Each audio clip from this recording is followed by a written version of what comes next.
Series के start में नाइजू नाम के हम एक लड़के को देखते हैं जो कि अपनी काफी समय बाद ग्रैंड माँ के घर पर जा रहा होता है। अब वो रास्ते में जाते जाते अपनी ग्रैंड माँ के बारे में बताता है कि उसकी ग्रैंड माँ लोगों का भविष्य देखती हैं एंड जो वो देखते हैं वो सच भी होता है। अब भली से नाइजू ने बचपन में उनसे कुछ स्किल सीखी थी लेकिन अब वो उन स्किल्स को भूल चुका है, उसको थोड़ी बहुत स्किल्स ही अब याद है।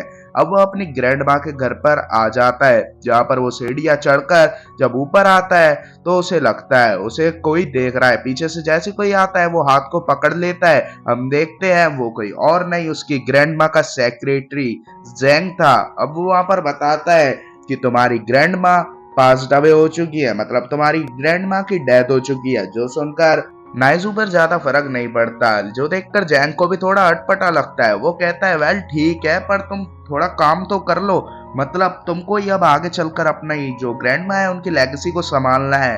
जिस पर जो अपने नाइजू होता है वो काफी स्वैग स्टाइल में कह देता है मैं इसमें इंटरेस्टेड नहीं हूँ, समझा। जिस पर जो अपना जेंग होता है वो काफी ज्यादा भड़क जाता है एंड कहता है तुम पागल हो गए हो, तुम्हारी ग्रैंड माँ एक बहुत ही ज्यादा फेमस पर्सन थी, उनके बड़े बड़े क्लाइंट थे एंड जब तुम्हारी ग्रैंड माँ बीमार थी तो उन पर काफी ज्यादा कर्जा भी हो चुका है तो हमें वो उतारना होगा। मैं काफी ज्यादा लोगों को जानता हूँ तो उनसे मैं अपनी अपॉइंटमेंट बैठा लूंगा जिससे हमारा इंतजाम भी हो जाएगा, तुम तैयार रहना। तो मैं यहाँ से चलता हूँ। अब वो वहां से चला जाता है जहाँ पर अपना नाइजू अपने एक लॉकेट को देख रहा होता है जिसको वो बचपन में पहना करता था।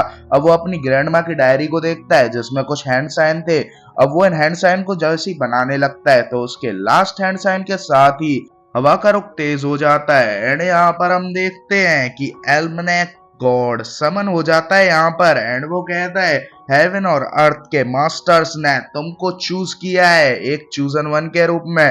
पहले एल्मनेक कैलेंडर की जो वारिस थी वो तुम्हारी ग्रैंड माँ थी लेकिन अब वो मर चुकी है, इसीलिए एल्मनेक गॉड ने तुमको चूज किया है उनके उत्तराधिकारी के रूप में। अब यहाँ पर वो भी समझ जाता है कि मेरी ग्रैंड माँ कोई आम इंसान नहीं थी। अब वो बता रहा होता है हेवन का एम्परर चाहता है कि तुम उनके सक्सेसर बनो, तुम इस एल्मनेक गॉड को संभालो जिससे हेवन एंड अर्थ पर पीस मेंटेन रहे।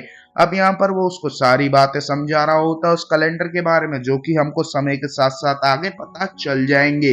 अब यहाँ पर हम देखते हैं सीन चेंज होता है। अपना नाइजू सुबह उठता है, वो सोचता है ये कोई बुरा सपना है एंड वो जब आगे बढ़कर देखता है एक कमरे में तो वहां पर वो उसी बच्चे को देखता है एंड इस बच्चे का नाम और कुछ नहीं जियाओ है एंड हम इस बच्चे को आज से जियाओ ही कहेंगे। अब उसे भी पता चल जाता है कि ये कोई सपना नहीं ये हकीकत है। अब यहाँ पर वो जियाओ से कहता है अगर तुम मेरी मदद करोगे तो तुम एक हेवन गॉड भी बन सकते हो, लेकिन अपने नाइजू को तो इसमें कोई इंटरेस्ट ही नहीं था। वो उसे इविल स्पिरिट के बारे में बताने लग जाता है कि जो इवल स्पिरिट होती हैं ये ह्यूमन इमोशन से बनती हैं, मतलब नेगेटिव ह्यूमन इमोशंस, एंड तुम्हारा यही काम है कि तुम इन इविल स्पिरिट्स को खत्म कर दो इंसानों के अंदर से और तुम्हें इंसानों को बचाना भी होगा। अब यहाँ पर उनको कुछ स्मेल आती है तो हम देखते हैं कि वहां पर नाइजू के पेट को ही पकाया जा रहा था। शाओ नाइजू के पेट को पकाने लग रहा था जो देखकर नाइजू को काफी ज्यादा गुस्सा आ रहा था।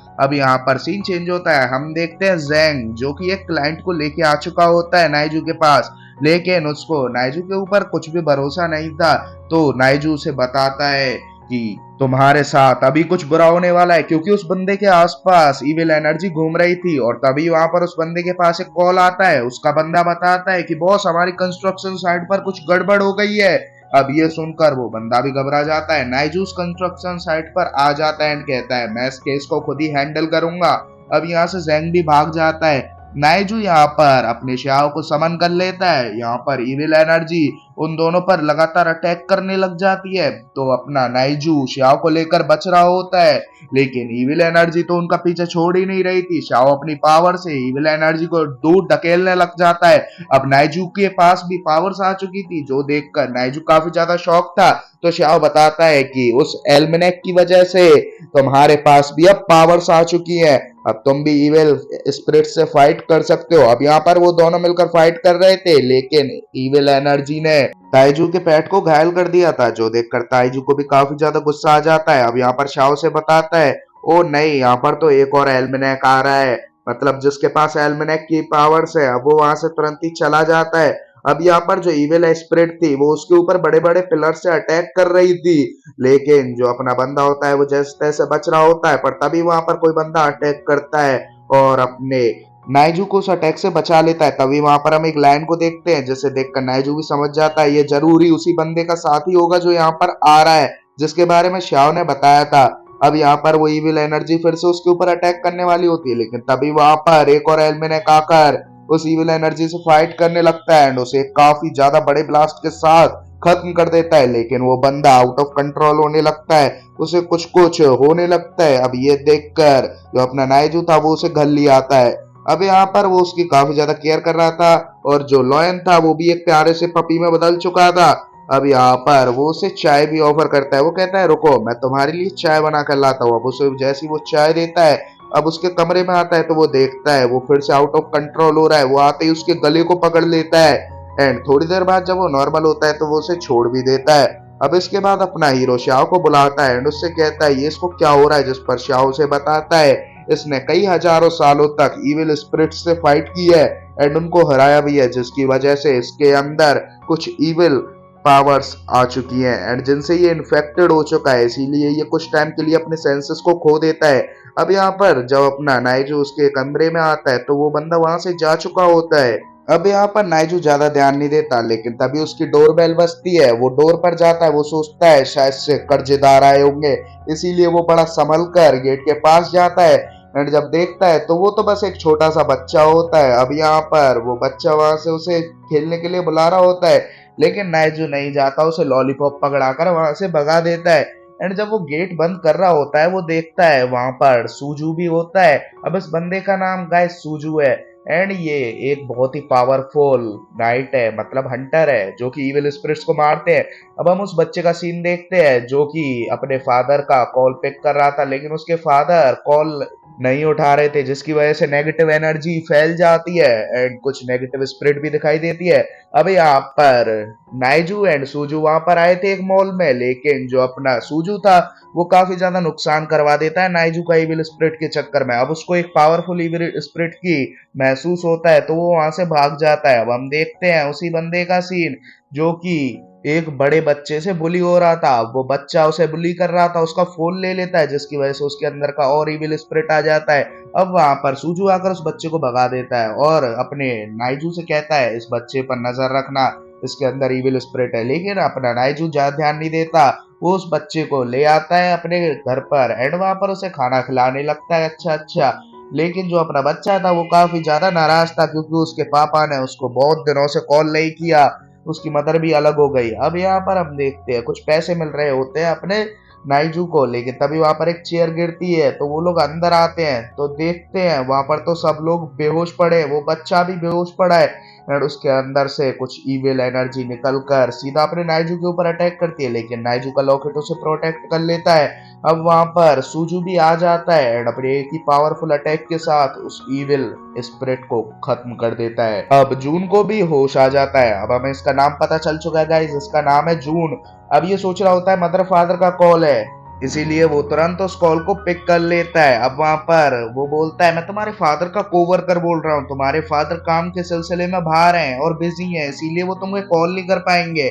और असल में ये कॉल अपना नाइजू कर रहा था, जिससे जून को ज्यादा टेंशन ना हो और वो कुछ दिन तक फ्री माइंड रह सके, वो अपने फादर के बारे में ज्यादा ना सोचे।